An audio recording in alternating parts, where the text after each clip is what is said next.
Oh. I'm just gonna start over. What's up, guys? So today I'm going to be doing a tier list for glute exercises. This will be somewhat based off of my opinion and then somewhat based off of like scientific fact. Like this stretches the muscle more, so it allows for more growth. So it'll be like a mix of those two things. Also in the description will be a link to a free 6-week, twice a week glute focused leg day program. Even if you want to build your glutes, you also want to build your legs. You don't just want to work on your glutes. You want to have like an overall strong lower body. That will be in the description. First up, I have front squats. Personally, if you've seen any of my videos, you know I have a love-hate relationship with these. Mostly hate, but I do think it is a great exercise for glute growth. It does include a lot of core and a lot of like technique, I guess. You kind of have to practice it a lot to get good at it, at least in my experience you have, but it allows you to have better mobility, which I think can also transfer over into your other lifts, which is good. With front squats, there is some limitations, obviously. You can't do quite as much weight as you could on, say, a back squat. There's like a lot of your quad in a front squat. However, there's a huge stretch on your glute, which does allow for more hypertrophy. I am going to put this in the A tier, which is probably shocking if you hear how much shit talk happens in my videos when I have front squats programmed, but believe it or not, they are going in the A tier. So next, I have free weight hip thrusts. I know everyone thinks that hip thrusts are like the holy mecca of building your glutes. I don't necessarily have anything against them. However, well, no, I do. I have a few things against them. They are a pain in the ass to set up. I don't know, I guess I do the same thing when I like deadlift, but something about setting up for a hip thrust just like makes me mad. You have to get like the perfect level bench or box to go behind your back, and then you have to load all of the plates on the bar, and then like it's so hard to weasel yourself under the bar. I don't know, I struggle with it. I don't know. As far as the lift itself, if I didn't have to set up for it, it's not quite as bad. You do get like a good mind muscle. I feel like it's easy to isolate your glutes. However, just like a normal free weight hip thrust, you're not gonna get like a huge stretch on the glutes. So I feel like that's definitely a limitation. I am going to put the free weight hip thrusts in the C tier. And then next, I have the hip thrust machine. The hip thrust machine obviously is a lot easier to set up, which is my kind of lift. I don't like having to set all like the bench up behind it and get plates to put under the barbell and all that stuff. Obviously, I like to do my compounds, but for hip thrusts, I would definitely choose a machine any day. With these, I do feel like there's still like the good squeeze, the good isolation, mind muscle. And I think there is also more opportunity for a stretch because at least the machines I've used, your feet are on a platform. Your feet are like elevated. So you're up higher off the ground, and then there's more room for your butt to go down, you know? Like it goes down and back at the same time. So it allows for more stretch is kind of what I'm getting at. More stretch, more hypertrophy, that's what you want. So I do feel like these are a little bit better than barbell or free weight. I guess I was talking about barbell hip thrusts. I feel like these are a little bit better regardless of setup time. As far as the actual like muscle stretch, contraction, all that, I do feel like these are a little bit better. So I am going to put these in the B tier. Next, I have front foot elevated lunges. So for these, obviously there is a huge stretch on the glute. Your foot is elevated, so you can drop your butt way more. You can get a great stretch there. Depending on what you're using, if you're using like a barbell or dumbbells or a kettlebell, that does kind of affect how much weight you can load and if you're using straps or not. However, there are options to load a decent amount of weight onto this lift. So I feel like that can also be a pro. A con, I guess, would be that it's unilateral. So there is opportunity to like burn out on one side before the other. You got to take like rest time in between. At least I do, because I get out of breath. Also, if you aren't super balanced, these can be difficult. My balance is like dog shit. If you've ever seen me do lunges, I almost fall over like all the time. So that would also be a con, but they allow for like such a good stretch in your glute, which again, more stretch, more hypertrophy, that's what you want. I'm gonna have to put these in the A tier. Next, I have straight leg deadlift. So this is not a conventional deadlift. This is not an RDL. It's a straight leg deadlift, which is a little bit different. I don't do these. I feel like I've done them before. I guess a pro would be that there is quite a bit of stretch on your glute. However, you're using a lot of your back and a lot of your hamstrings, a lot of emphasis on the lower back. So that's kind of taking away from any like isolation on your glute. If you're not as experienced with lifting, it could be a little bit riskier as far as like your back, using like proper mechanics. You could like, not to say deadlifts are just gonna injure you, but there is like more room for something to happen, like pulling a muscle in your back or something, because there is a lot of stress on that lower back. So I guess I would put these in the D tier just for glute exercises. I'm not saying that you shouldn't do these or that they're inherently dangerous or bad. Just as far as glute exercises, I feel like they go in the D tier. Next, I have RDLs. I love RDLs. With these, you can load up so much weight. You can get an awesome stretch. You can also elevate yourself. You can go up on like a plate if you want to, or 2 plates. So you can get like really good stretch, really good range of motion. You can control it on the way down. You can do like slow reps. You can do pause reps, whatever you want to do. But you can get a really good stretch. You can get really good mind muscle, I feel like. The more you bend your knees, to an extent, obviously, you don't want to bend your knees so much that you're like doing a squat. But the more you bend your knees and just shoot your butt back, the more you're going to feel that in your glutes. I love RDLs.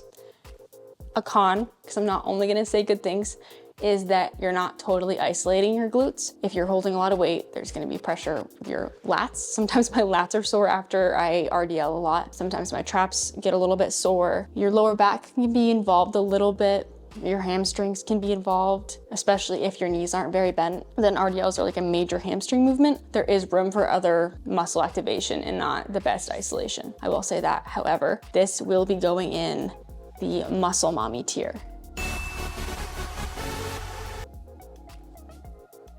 Okay, so the next exercise I have is the back extension. I always do them at like the end of my leg day. It's when you have like your feet kind of like behind the pads, and then there's another pad at your hip, then you just hinge at the hip, and then you like hinge, go back up. That was not a good description. I like these. I feel like this is a really good way to target your upper glute, which can be tough. And that is what a lot of people want, is like that upper, you know, like that shelf look. These, you can load a decent amount of weight, I feel like.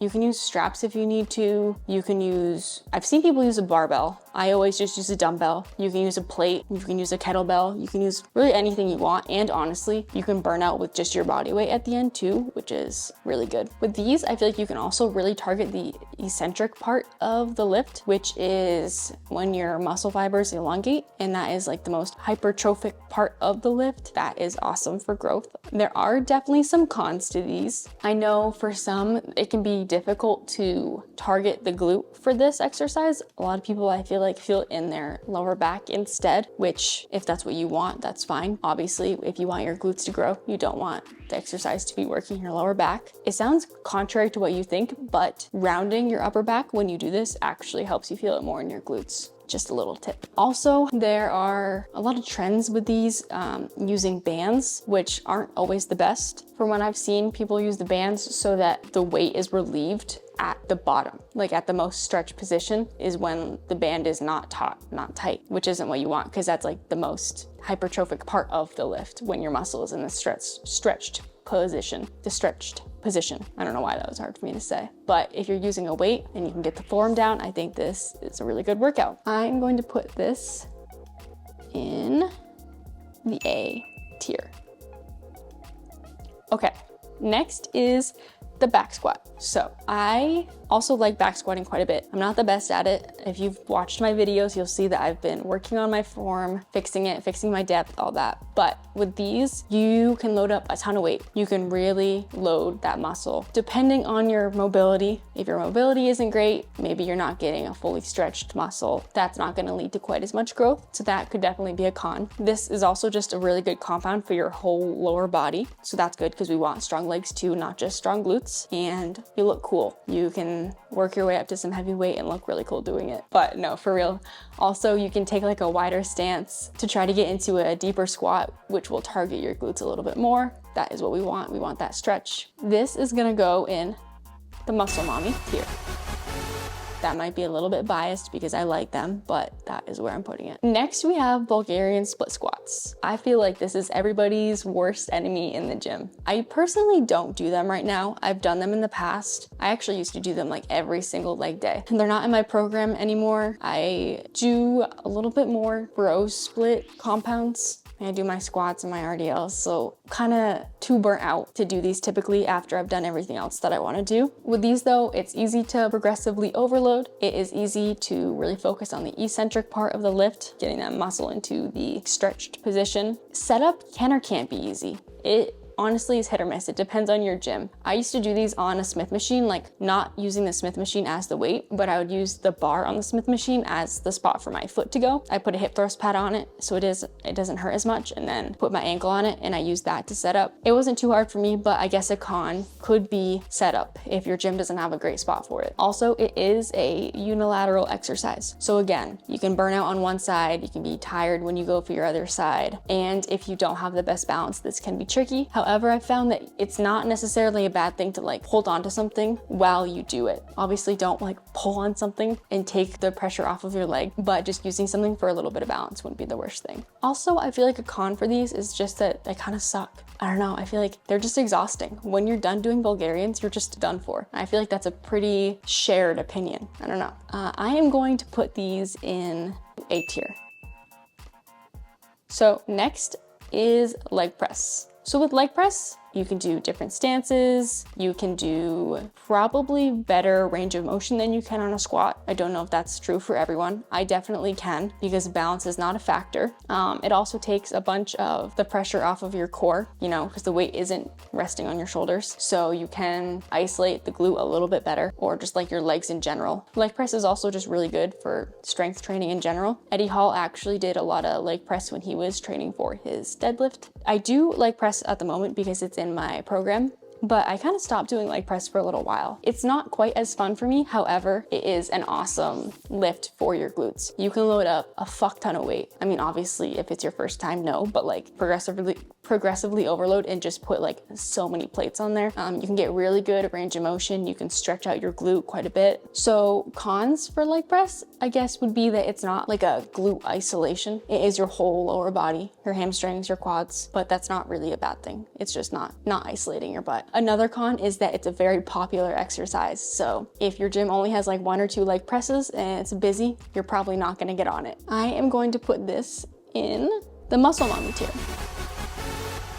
Okay, next I have good mornings. I recently actually started doing good mornings. They're in my program. They took me like a little while to get the form down, but not very long. I found that it's best to focus on shooting your butt back rather than actually bending over. But anyways, as far as the lift, you can get a really good stretch in your glutes. You can get a good stretch in that upper part of your glute, which is again what gives you like that shelf look, which is what a lot of people want to go for. It does like hit your core some, and it does hit your hamstrings some. It's nothing crazy, especially if you do a weight you should be doing and you're not totally ego lifting. You can really focus on the eccentric again, getting into that lengthened position for the muscle. That's where the hypertrophy is gonna happen. That's what you want. I guess a con for this would be, it can be a little bit scary, I guess, for some people. You just feel a little bit more vulnerable because you're like bending over and there is a barbell on your back, I guess. And it's kind of just like doing an RDL, but with the weight in a riskier spot. I don't know, I like them. It can be tempting to go way too heavy. So if you are able to keep your weight in check, then I think it's good. I am going to put these in the A category. Okay, so next I have hip abduction. This might kind of contradict what a lot of people's opinions are in the gym. I personally don't think this is like the holy mecca of glute exercises like a lot of people do. I know there's a lot of people who go in there and do that for like a gazillion sets and it feels like they get a good glute pump. So they're like, oh yeah, just glue my glutes like 3 sizes. I'm gonna have a fat ass by December. It's fine. So I guess pros for this could be like isolation. If you like lean forward, you can get a pretty good isolation, a pretty good like glute pump, I guess you could say. There are different alternatives for this if you can't get the machine, which I feel like is hit or miss. At the gym I'm at now, it's like always being used. at certain times, but then the rest of the day, no one gets on it. If yours is really busy, you can do it on a cable machine if you have the little like ankle straps. So that's good, it's versatile. You can do it in different spots. I guess cons would be that it's hard to get that full stretch that I've been talking about. Yeah, I don't know, it's not my favorite thing. I just had a brain fart. I'm gonna put this in the C category. So next I have glute kickbacks. I don't have quite as much beef with this one. It really targets like your upper and your side glute. Again, going for that shelf, this is what you want. You can get a good stretch if you do it right. You need to make sure like you get the full range of motion and you're not just doing like the last little half of the movement because it feels the best. You can do this on a cable, or some gyms do have a kickback machine. I'm typically not a fan of the machines, but maybe you have a good one at your gym. I feel like a con for this honestly can be setting up your form, like getting the form dialed in. It can be kind of tricky, figuring out where to put your hands so you're holding yourself, figuring out like what angle to have your foot and how far to kick, where to kick. I don't know, it can be a little bit tricky. I've struggled with it. So it can take like a couple sets or maybe even a couple tries to get the form really dialed in. But once you do, it's not too bad. So I'm gonna put it in, I'll put it in B. Oh, also you might need the ankle straps. So I guess that could be a con. Next, I have conventional deadlift. So pros would be, I love them. It does strengthen your glutes. It does strengthen your hamstrings. It does strengthen your entire fucking body, and you look cool and you can go heavy as fuck. I need to take some of my opinions out of this because at the end of the day, I'd say conventional deadlifts, especially the way I do them, which is with a strength focus, is not the most ideal for glute growth. A lot of the time people do not control the way back down, which is when you're going to be getting that stretch. I guess you could do slow controlled deadlifts, but I feel like, I don't know, if you can do that, go for it. If I start deadlifting, I'm going to go heavy and probably not slowly control the weight down to the floor. It's not directly targeting the glutes, and it is very much a compound movement. So there's no isolation there. So sadly, I'm going to have to put this in the B tier. It probably should be lower, but on my list, it's in the B. Last and certainly least is sumo deadlifts. So pros for this, they do have more glute isolation than a regular deadlift. There is opportunity for a big stretch, which is what you want, and opportunity for you to go really heavy, really load weight on that muscle, which is also what you want. And there's a bunch of variations. You can use a dumbbell, you can use a barbell, you can use a kettlebell, you can use like literally anything. You can also put 2 plates on the floor wherever you're, like you can stand on 2 plates and you can get an even better stretch in your glutes if you want, if you have that flexibility. I know some people don't. Cons for this would be you look like a pussy. Sorry. Glutes aside, sumo is easier. Your range of motion is way less. As far as glute hypertrophy, I'm going to have to put it in the A tier. I want it to go down here, but it's going in the A tier. So that is all of the exercises that I have. Like I said, this is based off of my opinion, and then, you know, there's some science in there. You can kind of try these out yourself and make your own opinions. However, some things are just fact. You do want to get a good stretch. You do want to control your eccentric. You should get a mix of compounds and isolation. Isolation's not everything. You also want a well-rounded, strong lower body, not just your glutes. So don't stray away from something just because it's not in isolation. The stronger your legs are, the stronger your glutes can potentially be because you can lift more weights. I am going to be linking in the description a 6-week glute-focused leg day. That is going to be 2 days a week, and that will be free. I'm gonna use some of these. I won't base it purely off of my opinion. If you want to try that, go ahead and download it. Let me know if you like it. Feel free to let me know in the comments if you disagree with any of my ranking choices. And also let me know if you like this type of video. I can do more in the future. Make sure to like and subscribe, and thanks for watching.